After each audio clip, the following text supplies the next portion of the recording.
Good evening and welcome to the January 21st, 2025 special meeting of the Federal Way City Council. Would you all please rise for the Pledge of Allegiance? I pledge allegiance to the flag of the United States of America and to the republic for which it stands, one nation, under God, indivisible, with liberty and justice for all. All right, well, good evening. Councilmember Tran is excused for illness. With that, Kent, the floor is yours. Thank you. Good evening, Mayor Farrell, Council President Kochmar, council members. I'm Kent Smith with the Public Works Department, the Sound Transit Liaison for the city. So let's get started.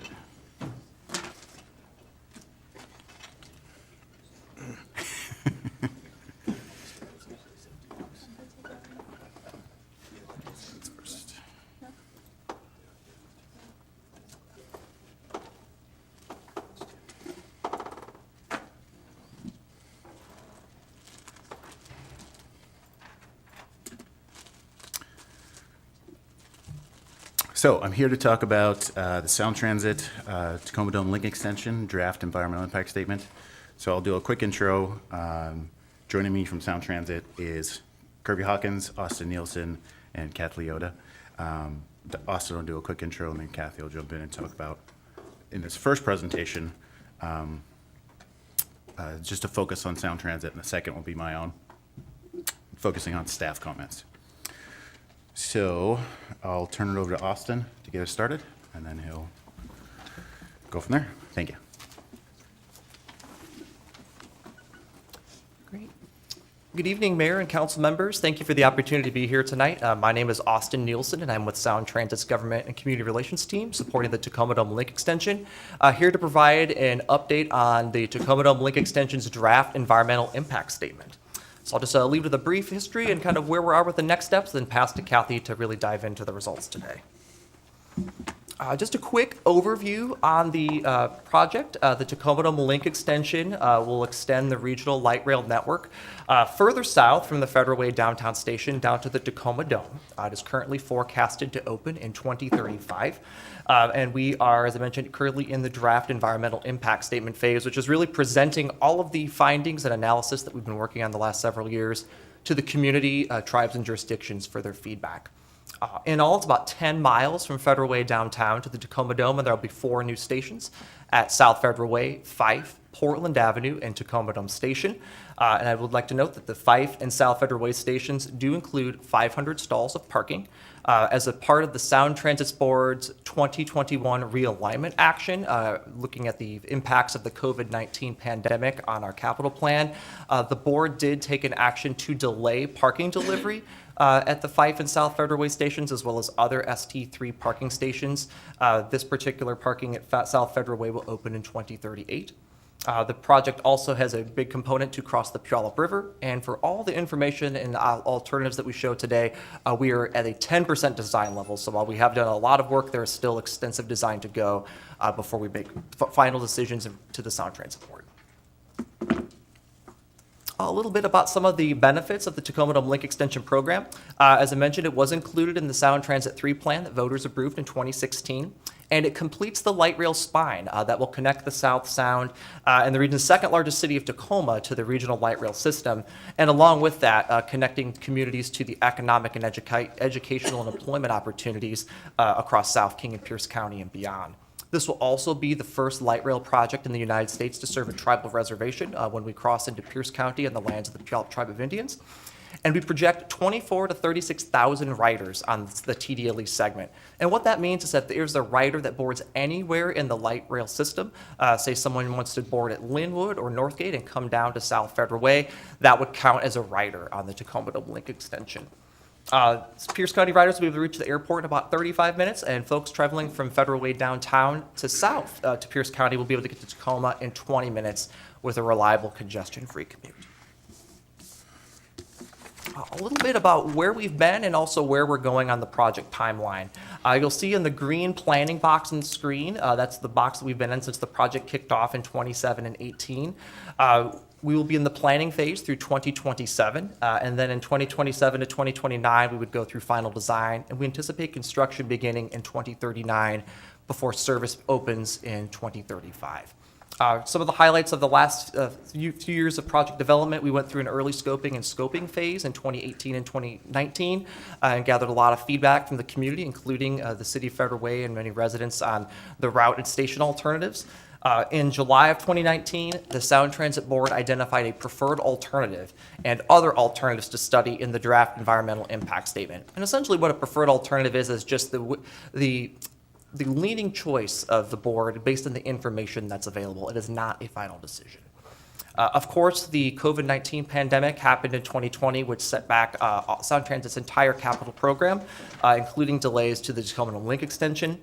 And as we conducted our environmental analysis and in our consultation with the federal government and the Puyallup Tribe of Indians, we identified the need to add additional alternatives to the draft EIS, in particular in the South Federal Way area due to highly sensitive cultural resources that the Puyallup Tribe of Indians communicated to the Sound Transit Board were unavoidable and unmitigable. We also received feedback from the Federal Transit Administration to add additional station alternatives in Fife due to FEMA floodplain concerns in that area. So the Sound Transit Board formally added new alternatives in March of 2023, and as part of that action, they also removed the preferred alternative designation for any station and segment in the South Federal Way area. That leads us up to last month. On December 13th, the draft EIS was published by the FTA and kicked off an extended 60-day comment period to accommodate the holiday season in December and January. The comment period will run through February the 10th. And later this year, likely in the second quarter, we expect the Sound Transit Board to look at all the feedback and technical data to confirm or modify the preferred alternative of the project. Diving a little deeper into the planning box and kind of where we would go after the Sound Transit Board action next year. So you'll see that is the third bullet in the middle of this box later in 2025. That action to confirm or modify the preferred alternative would then kick off the final environmental impact statement process, which we expect to be published in 2027. After that is published, we would then anticipate the Sound Transit Board to take an action to select the project to be built, which would lock in the route and station alternatives that would be constructed. This federal record of decision would come shortly thereafter. With all that, there is a lot of information in a draft environmental impact statement, and this particular one for TDLE has over 10,000 pages, and we have a lot of resource information and documents on the Sound Transit website for the community to really get an easier, digestible form so they can compare and contrast the alternatives. But the entire document itself is the size of 2 grande lattes stacked on top of each other, and we understand that's a lot of information, and we're trying to be out in the community talking to as many people as possible. To explain a little bit more about what's in the document, I'd like to call up Kathy Leota, our project manager for TDLE, to walk us through the Federal Way segment. Thank you. Good evening. So the draft EIS informs tribal nations, public agencies, and the public about the potential impacts of our project on the transportation system and the natural and built environments for all of the alternatives and the options that are being studied in the draft EIS. It also outlines mitigation opportunities to address those impacts. So the DEIS is broken up into 4 segments: Tacoma, Fife, South Federal Way, and Federal Way. I'm going to mostly focus on the South Federal Way segment, but I want to briefly talk about the Federal Way segment for just a moment, since it is in the DEIS. The Federal Way segment is the segment of light rail between the station that's currently being built in your downtown and 344th. As you know, the Sound Transit Board identified the 336 site for the operations and maintenance facility. The guideway in that area will be built by that project rather than the project we're talking about today, the TDLE project. Okay, so going on to the, South Federal Way segment. As Austin mentioned, there is no preferred alignment alternative in the South Federal Way area at this point. So there are 4 alignments being studied. The pink and the blue are the I-5 alignments, and the newer ones that were added in 2023 are the orange and purple alignments that travel along SR 99. So first, the two I-5 alignments, just to orient you, north is to the left side, south is to the right side. I-5, the alignment that travels along I-5 the entire duration is in pink, and the blue alignment is the one that travels out to Enchanted Parkway for a little bit and then travels back to I-5. So something that's similar to these two alignments, Austin has already mentioned, both of these alignments impact known highly sensitive cultural resources that the Puyallup tribe has indicated are not avoidable and not mitigable. Other similarities, both of these alternatives present with some construction challenges in the vicinity of I-5 due to very steep slopes. Some differences between these alternatives, the I-5 alternative presents with the most stream impacts among all the four alternatives, but the fewest business displacements. The Enchanted Parkway alternative presents with the most residential displacements and potentially includes displacing a King County future emergency homelessness shelter.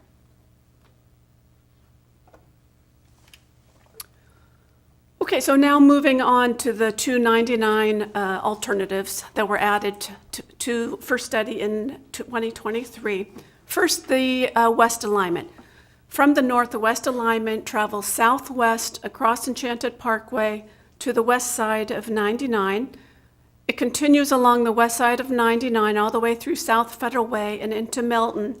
And at about Birch Street in Milton, it crosses over Pack Highway and then travels along the west side of I-5 toward Fife. It's a little bit hard to see, but in the Milton area, there's a yellow dashed alignment. That's the Porter Way option. It would travel along the same path, but in Milton, rather than crossing over to I-5 south of Birch Street, it crosses over north of Birch Street. So some key findings for the 99 West alignment. There are complex acquisitions, a lot of wetland mitigation. There would be left turn restrictions, but only where the guideway crosses Pack Highway in Milton. So left turn restrictions at 70th Avenue Northeast. Among all the alternatives considered to have the second most residential displacements, which is 17. 14 of those would be in Milton at the mobile home park and at the RV park there.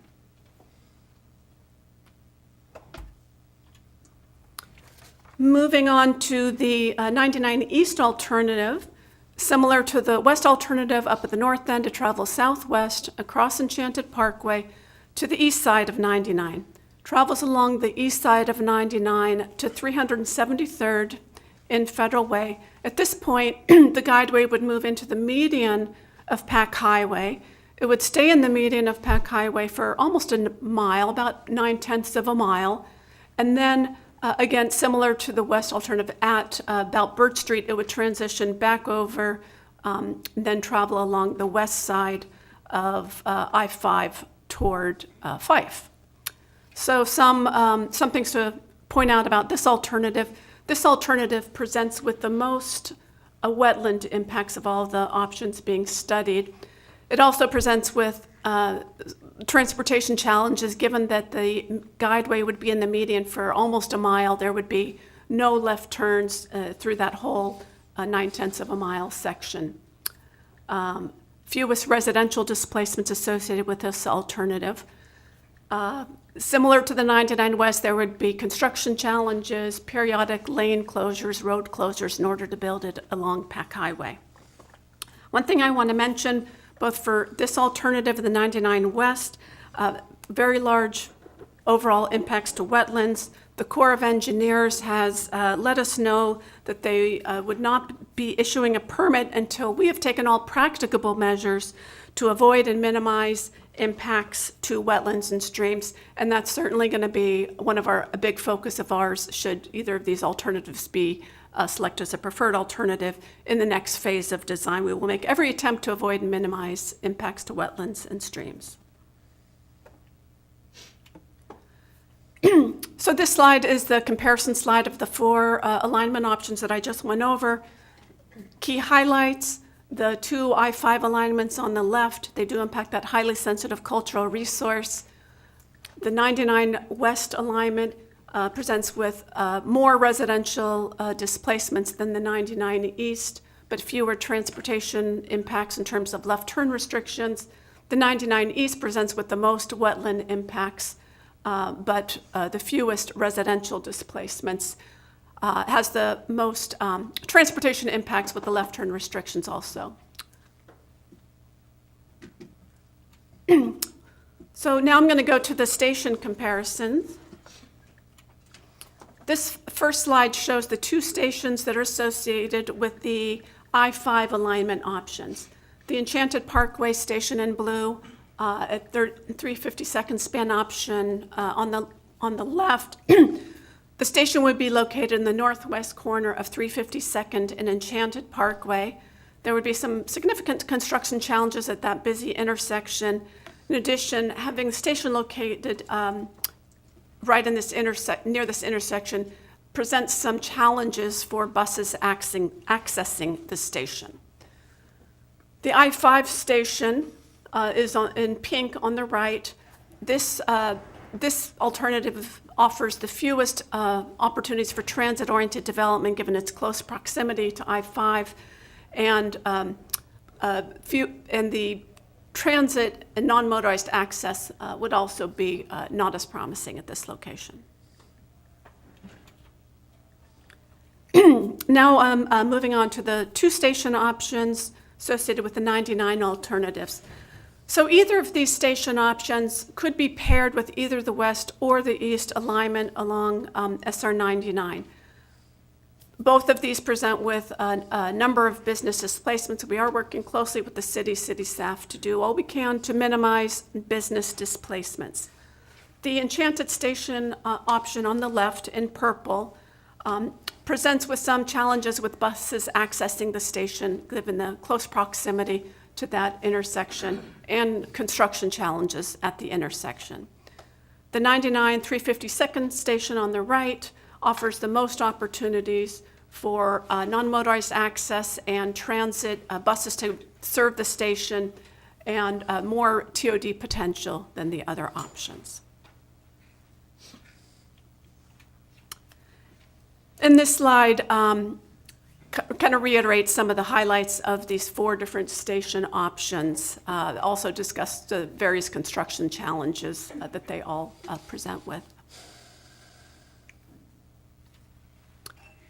And with that, we'll just briefly go over community engagement. Austin? Thank you, Kathy. With the draft EIS comment period, we are conducting a robust outreach throughout the entire project corridor from Federal Way down to Tacoma. A little bit about what that entails. As I mentioned, the comment period that launched on December the 13th will run through February the 10th. We have an online open house that the members of the public can access anytime. The complete DEIS information or many of the resource documents and charts that were in Kathy's presentation that we just showed you, as well as a number of ways to comment via phone, email, in person, and also be able to leave voicemail as well. We had an online public hearing earlier today via Zoom, and we're going to have 3 in-person public hearings. And open houses, we'll have Sound Transit staff and experts for the community to ask questions, or as well as submit official public comment in a public hearing with their comments documented via court reporter, or to submit those on postcard. We'll also have laptops and other tablets set up if anyone would like to submit a virtual comment at those. We will be at the Federal Way Performing Arts and Event Center next Tuesday from 5:30 to 7:30 on January the 28th. In addition, we also sent out several mailings to property owners and the general public. In late November, a letter was issued to all property owners that had a parcel that was identified within the draft EIS as being potentially impacted by one of the routes and stations. that was out just before Thanksgiving.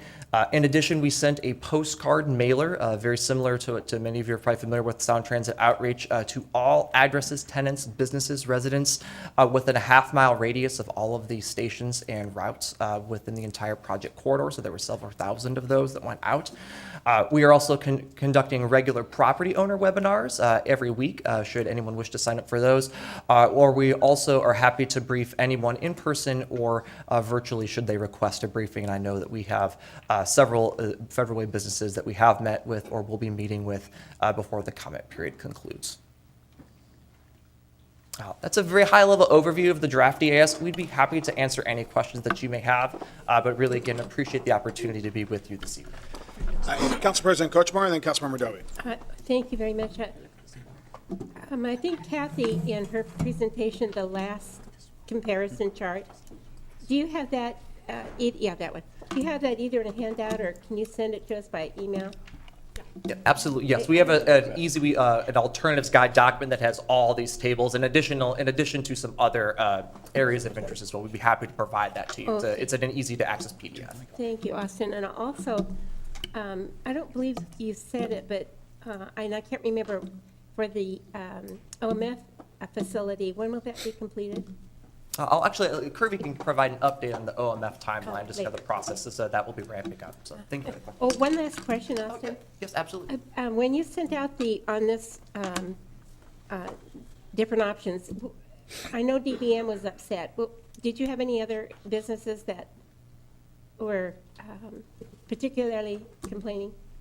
We've had some just concerns as to learn about the process, but I will say we have been in contact with DBM contractors via phone and email. We're actually going to be visiting their property to walk through and answer their questions, and they're going to provide Sound Transit staff with a tour of their facility and equipment as well. But we tend to, for all businesses that engage Sound Transit, we try to keep city staff apprised. We'll continue to do that so they can keep you informed as well. So, Kirby, pass to you for the OMF question. Hello, I'm Kirby Hawkins. I'm a project development director for the Tacoma Dome Link Extension. And I used to work on OMF South. I don't work on that primarily anymore. But I can help answer the question on the opening for OMF South. At this time, we are targeting no later than 2032 for the opening of that facility. And our goal is to open it even sooner than that. So we are aggressively trying to advance the schedule on that. Thank you. All right, Representative Dovey. Yeah. I mean, Councilmember Dovey. Yeah. Thank you, Mayor Farrell. Exactly. Yeah, anyway, you said that the service starts in 2035, potentially, but parking is in 2038. Call me Senator. So how's that gonna work? Senator. Exactly. Well, I will say Where are we. the people gonna put their cars? Well, we collaborate very closely with city staff. I know this is a particular issue that Kirby has been very engaged on with city staff, so we understand this is going to take a lot of partnership to sort out. So Kirby can talk a little about the steps that we're Sure, working that'd be through great now. to hear. Yeah, so thank you for that question. It is one the board did direct opening as a delayed opening on that. One of the things you'll notice after this next board action for the confirming or modification of the preferred alternative, we'll have better clarity from the board of where the station potentially can be. In our next phase of work, we'll be working closely with staff from the city on is trying to understand what that interim condition will look like. We know that that's going to involve lots of discussion with our transit partners on transit access, but also improving the non-motorized access as well. So those things will be discussed with more clarity and detail with staff in the next phase. So are you suggesting that there'll be little minivans running around Federal Way dropping people off there? Or, I mean, if you don't have any parking, who's gonna use it? Yeah, we understand the concern about no parking there, I but mean, maybe there is parking, I don't want to sound like there's no parking, but that seems like a big gap. yeah, it's something that we'll continue to work with staff on. What that solution is at this point is something that we're still need to develop. Okay. And you said there was a Zoom meeting today. How many people attended? I could get the numbers for that. I think we had several dozen, but I can get the exact numbers on that today. And we're trying just to cast a wide net. We understand some folks aren't available in the evenings, so we've tried to offer a diversity of options for that. So if there are folks that weren't able to make our Zoom hearing today, all the information is still available online on our online open house, but we'll have the same information presented at our Federal Way open house as well as our Tacoma and Fife events too. I have a question about the postcards that you send out. I've actually received them from, I have property in West Seattle, I've received a postcard. But I had a constituent call the other day, he got a postcard, he wanted to sell his house, he didn't know what to do.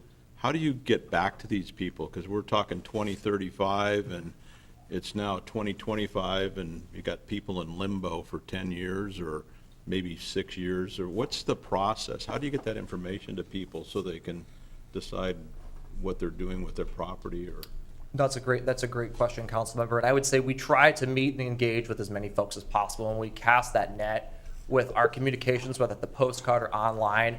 We encourage folks to reach out, whether it's by phone or email, and we're happy to connect them with an expert that can walk them through the Sound Transit process, recognizing that this process can be lengthy and can take years, but just to really help explain that and where our key decision points will be and help inform that. So we try to have those one-on-one conversations as much as possible. For this comment period, we're also offering some standing webinars throughout the week that if there are individual property owners or residents that would like to tune in to look at that, just to provide a basic 101, if you will, on the real property process for the project in Sound Transit. So we're happy to, if that particular constituent, be happy to make sure that they receive a follow-up or any questions that we can answer, be happy to get connected with them. And generally, how far in advance? I mean, we're talking a long time out. The card just went out to this one individual. I mean, how long does it take from when you get the card where you actually talk to somebody if you decide the route and you're gonna do something with their property? How long in limbo are they? In terms of, you mean negotiations, is that what you're? Well, not negotiations. If I got a card today and said, we may be coming through your neighborhood, and it's 10 years from now, or 7 years from now, or 6 years, there's a lot of uncertainty for those individuals. So do you tell them when you would actually engage them if you choose that Yes. route? And Yes. what's the average? Yeah, so we typically, the Sound Transit process is when, and I can bring up bear with me, I can bring up the Yeah, schedule back on the screen.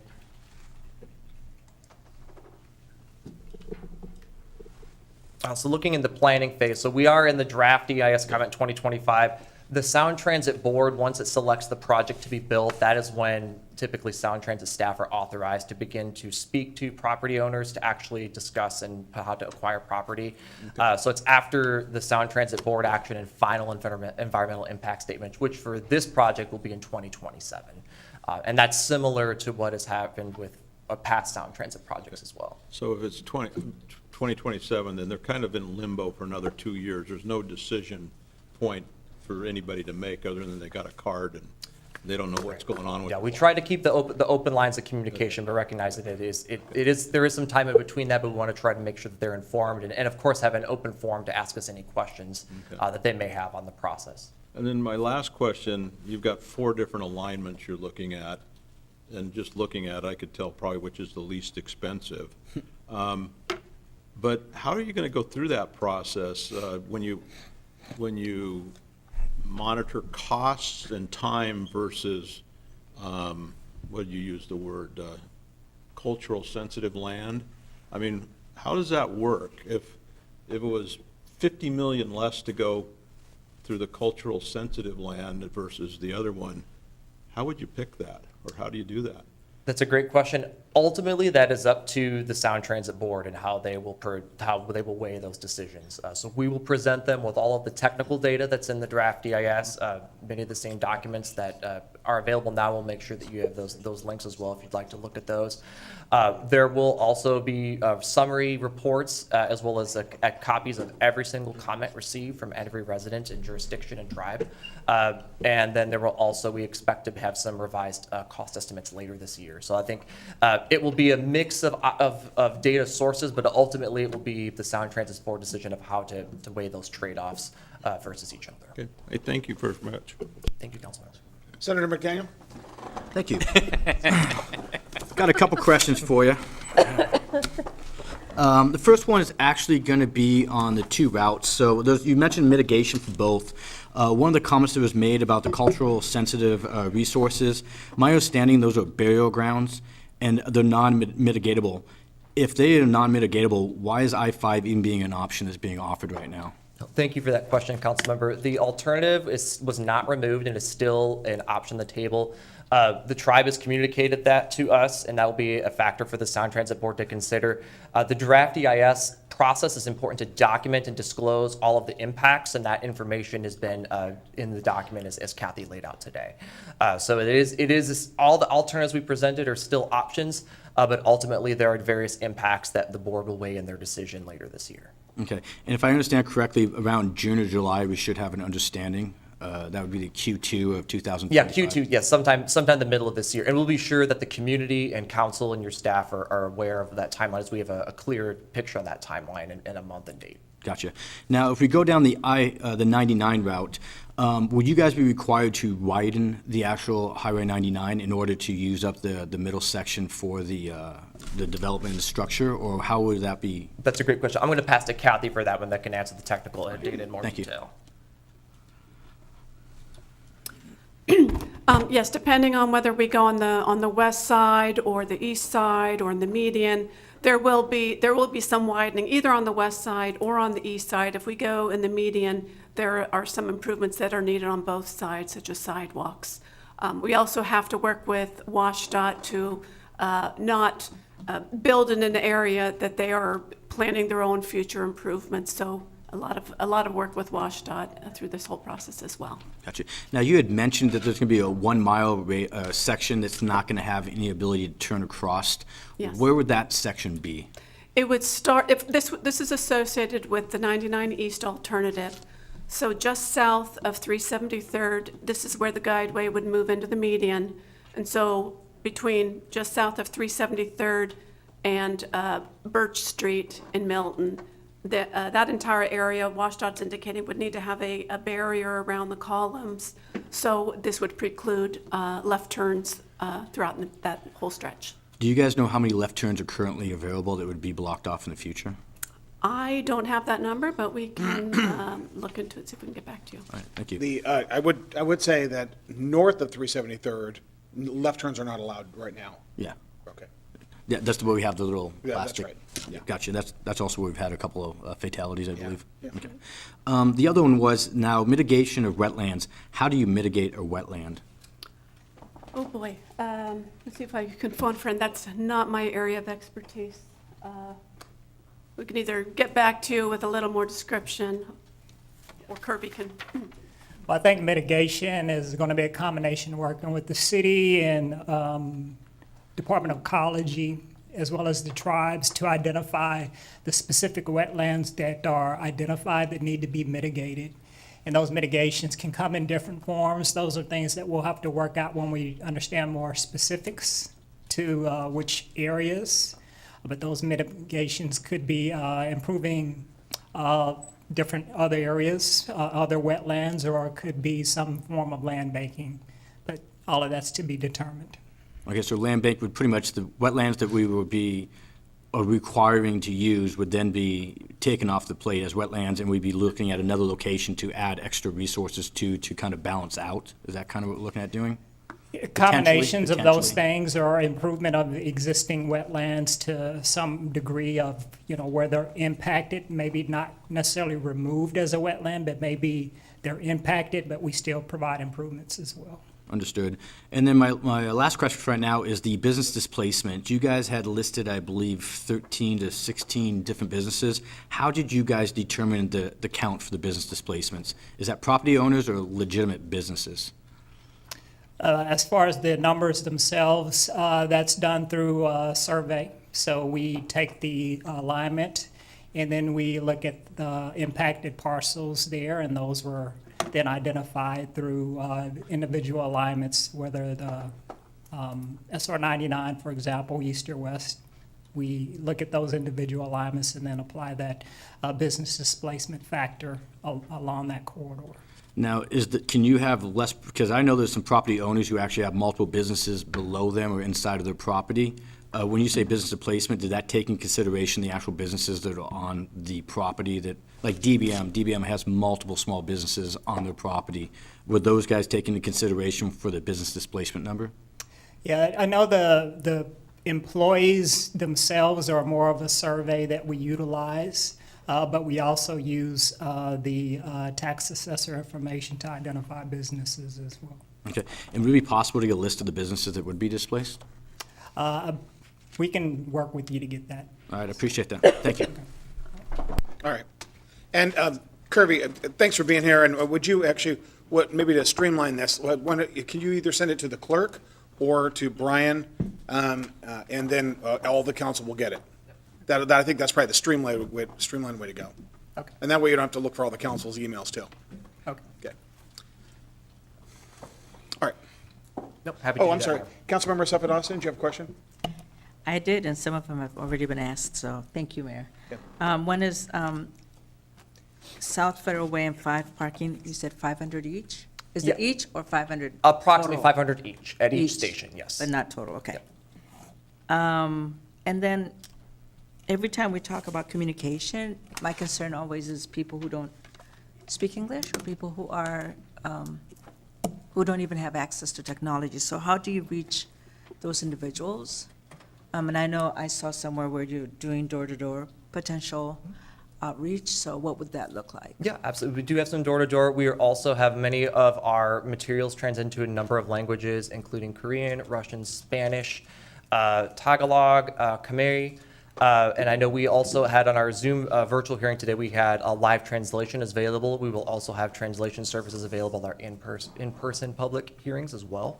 And if there are any individuals that would need or require translation services for a one-on-one briefing, we work to make sure that we have those provided and have that communication. So we have a number of different avenues, and we try to cast a wide net. And a lot of the language feedback we try to get from city and community organization and staff just to know what are languages that are widely used in the community. And if there are any that we may be missed or should be on our radar, we appreciate that feedback so we can improve for the future. Okay, thank you. And then lastly, maybe this is for Kirby, but when is there a targeted date for the Federal Way station to be open? Or, For Federal Way downtown or for South yeah, Federal Way? Downtown, Federal Way downtown 2026. date. Date? Or We don't have or a set, month. no date, no set month or date yet. No month We- either? Not yet, but we will stay tuned. December 28th. Well, actually, it has to be open Before before World Cup, World Cup. There So are big before things in June. 2026. right. So that's what I was trying to confirm. That's right. actually. Yeah, Okay. exactly. All right. Councilmember Honda? Thank you. So this is the same presentation that you had at the chamber the other day, pretty much. And my question there, my statement there was that I'm concerned, and I understand why you still have I-5 listed. I get that. But I think we're still being dishonest to the public, because on social media, seems to be one of the favorite alignments for social media. And since there's no way we can mitigate from the Puyallup Indian tribe their land, I think that there should be some way that we can tell the public that this may not be possible, or very likely will not be possible. And to focus on the other alignments that could be possible. I'm gonna say it again because I think it's important. The city is gonna be building a roundabout at 373rd and Pack Highway. So if it goes down Pack Highway, will that need to be removed? I can actually pass to Kathy. We can talk about our collaboration with the city on that. Yeah, so we are working really closely with Kent to get their design so that we can figure out how to design. Our intention would not be to pull out the roundabout. Intention would be to get the design of the roundabout and then design our guideway so it can work within it. And we already have some of the early designs for the roundabout. Okay, because I would hate to waste money building something that's gonna be torn out. That wouldn't be good for any of us if we can avoid it. And then my last question is the Red Lion Hotel for emergency shelter. I know that our staff brought it up at our last meeting, and you guys brought it up at the chamber. Is there any more information on how that will be impacted by this? Not yet. We still, need to see where the board lands in terms of the preferred alternative, and then do all we can to see if we can minimize impacts to that property and all properties. So then potentially, we're not even going to begin, or King County won't even begin trying to get shelter there until after the board makes their decision? Yeah, we have shared the draft EIS information with King County and informed them that there are some impacts that some of the alternatives would have, and we will continue to coordinate with them as we move forward. But we are very aware of the county's plans for the former Red Lion. And so when will the board be making their decision? The Sound Transit Board is expected to confirm or modify the preferred alternative in the middle of this year in the second quarter. So if that happens, second quarter and Red Lion's not going to be impacted that much, can we have housing emergency shelter there by next winter? We've been in frequent contact with the executive's office about that. My understanding, what I'd heard, and I think if there's a non-I-5 alignment for a TDLE, and if it it runs out to Spring Valley Pacific Highway, then it wouldn't clip the Red Line. Is that? Yeah, and also just to add to what Austin and Kathy were saying is that it's not, I would characterize that we're not waiting solely on the board to make the decision. We're also in communication with King County to determine exactly what the impacts might be, and if we can identify that the impact is not going to wipe out the whole property, then we might get the answer sooner than a decision by the board. But it's never been stated to us that King County is waiting on the Sound Transit alignment decision. But I think obviously they're intertwined necessarily, but I've never heard, Brian? Yeah, they are, they're assessing the situation. They don't want to make any further investments, obviously, if the property is going to be fully impacted, but they're trying to determine if it is a full impact, because the alignment it's kind of a rough line right now, and so if it's clipping the property and that doesn't cause a full impact to the property, then they can proceed with the Red Line development. But they're still looking at all possibilities right now. So then are we asking King County to come up with a second location? Not yet. Because, well, Yeah. I mean, they need to, if this is even potentially not going to happen, we've waited so long to get shelter there, we can't wait much, well, we shouldn't have to wait at all, but Right. if we're going to have to find out that it won't work there, then King County's going to have to start their process again, which is going to prolong it. Maybe we should be telling them to start their process now, just to get an idea of what else is available. I mean, I don't think we can't wait. We've already waited 4 years. This is just We've been ridiculous. asking and I know. asking and asking, yes. So we don't have control over the property or what they've done. Councilmember Dovey for a quick one, and then Councilmember Walsh. I got a follow-up question on what Councilmember Honda asked. Assuming if it goes through the Red Lion, who's going to pay? Didn't the county invest how many millions for Red Lion? Well, But would Sound Transit pay them to put another one in, or? Yeah.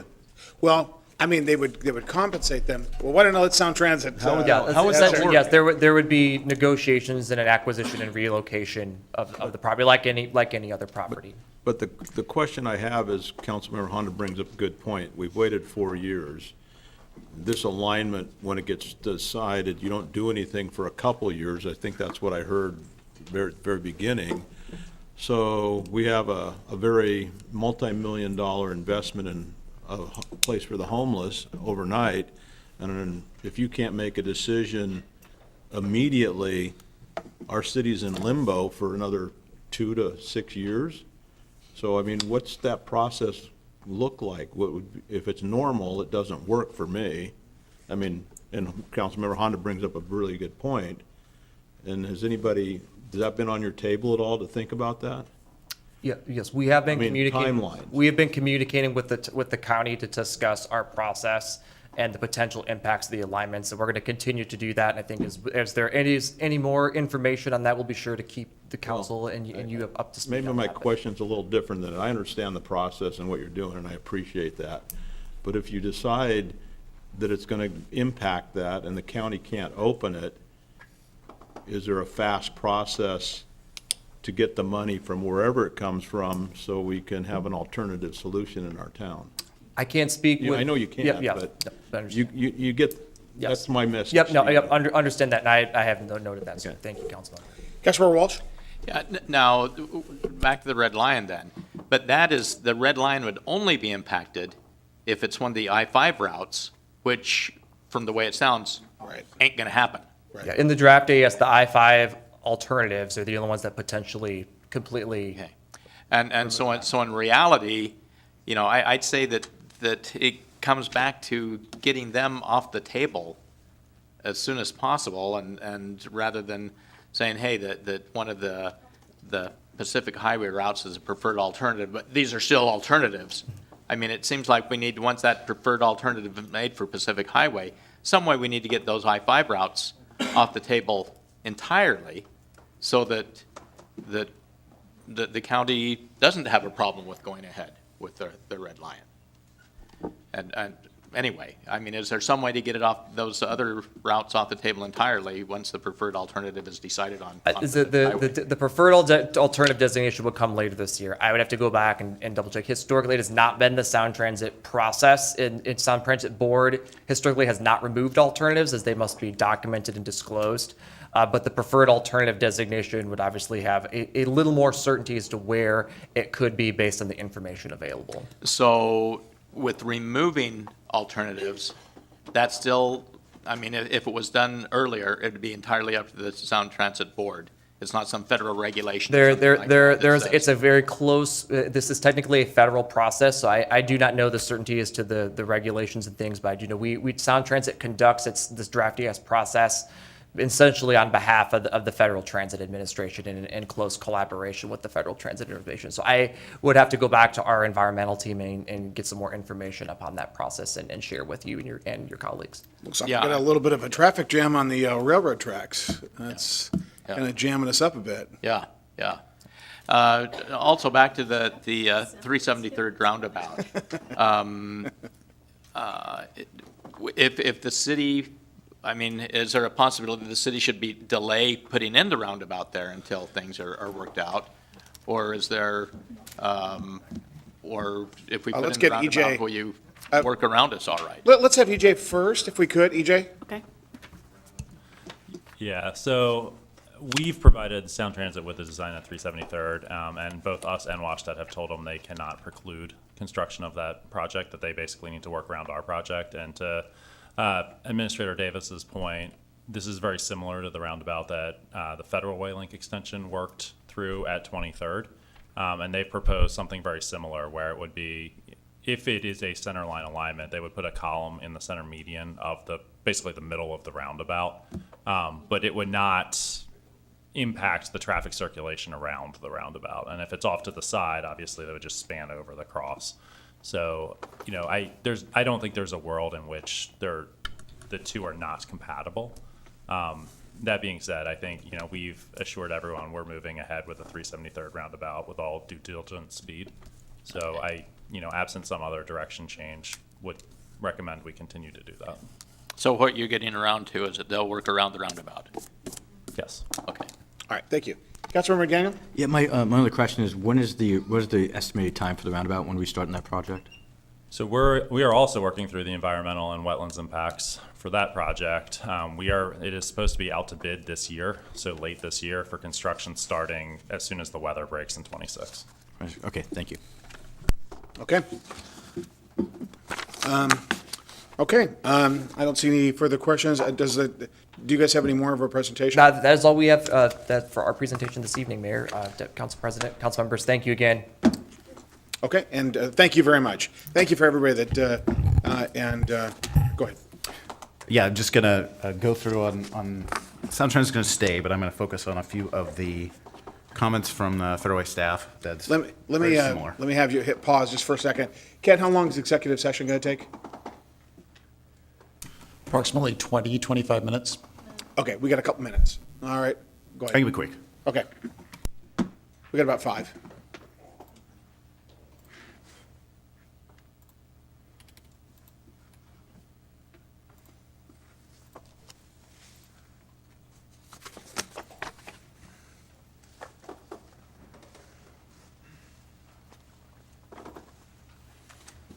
So again, Ken Smith with the Public Works Department. I'm just going to focus real quick on the staff comments. I'm not going to go too deep into everything else since Sound Transit's kind of discussed everything as far as the routes and the locations, but just some high-level comments that we've identified so far. We're still working on our actual final comment letter that we'll submit, but right now these are some of the main issues. So briefly on the Federal Way segment, as they talked about, it is included in the OMF South construction, but it is also included in the TDLE DAS. So a couple of our main concerns are based on coordination with the city on the city center access project and then impacts to Belmar Park. So we have noted that. Skipping ahead to the South Federal Way area, it is those 4 alternatives, I-5, Enchanted Parkway, 99 West, 99 East. All of these do include either the option for surface or garage parking. So I'm going to show a few of the stations a little bit, but either way, they could be surface or garage parking, and there are definitely different impacts based on which is chosen. So some of our main concerns, of course, the potential to defer the parking for 3 years, as you all noted. The TOD impacts, surface parking, is a lot less ability to do surplus property and develop property afterwards, so it's definitely a concern.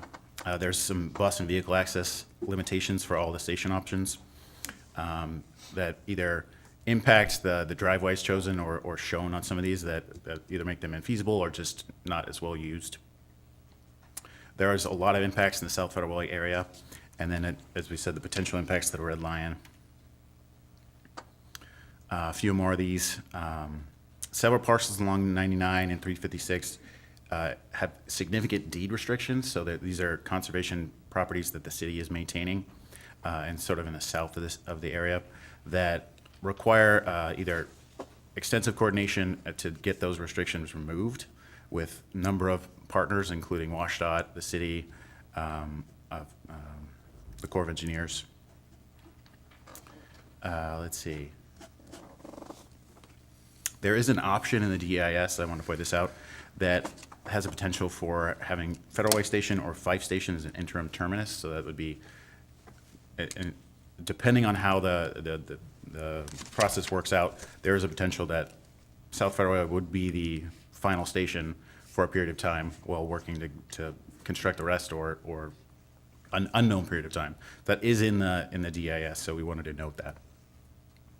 There's a lot of potential impacts to ecosystems and natural resources, and also that potential to restrict left turns on 99 with the center median alignment was a big concern for us.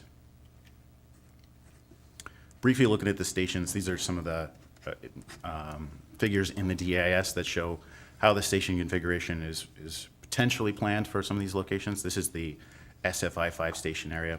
And you see the in gray here is what would be the garage, but this could all be surface parking potentially. There's a lot of restrictions on driveway access that could make some of these areas difficult to use. This is the SF Enchanted Parkway option, and this way it's shown with the surface parking. You can see essentially there's no TOD potential if it is surface parking compared to a garage parking area. And then this option also has a span option, but it's not shown. This is the SF99 352nd station option. And you can see that this is with the garage option. But surface parking essentially takes up all of the green in the south area as parking. So it really limits the TOD potential. For the SF99 Enchanted option, there's a lot of concern that we've had with the driveway configurations. With Enchanted Parkway and the center median, there's no real way to get in and out except with right turn in, right turn out. Same thing, we've noted the potential for that on South 352nd Street, so there's a lot of impacts there. And then I'll just answer any questions. All right, any quick questions? Councilman McDaniel? Just a comment. I want my email. Sorry, what was that? I need that email still. Okay, I thought it got to you. I'll check again. No. Thank you. All right, sounds good. Kent, great job. Thank you very much. Austin, thank you very much. Kathy, thank you very much. Kirby, it's great to see you. You've been working on this a long time. Thank you very much. And Katie Druell, thank you very much for being here as well. We just appreciate all your work. Sound Transit's been a really great partner, and we're looking forward to moving forward. And there's a lot of questions, a lot of moving parts, but this train's starting to leave the station. So, and it's great to see the speaking about the train, the downtown. You guys, I'm sure you've seen one of the cars sitting there on the other side, on the south side of the overpass by Target. Absolutely. So exciting. Big doings going on in Federal Way. All right. We are going to go to executive session. These are three items. First is potential litigation pursuant to 4230-1101C. Property acquisition pursuant to 4230-1101B, and collective bargaining pursuant to RCW 4230-1404B. We will be roughly 20 minutes. We'll be in recess for that purpose. We're adjourned.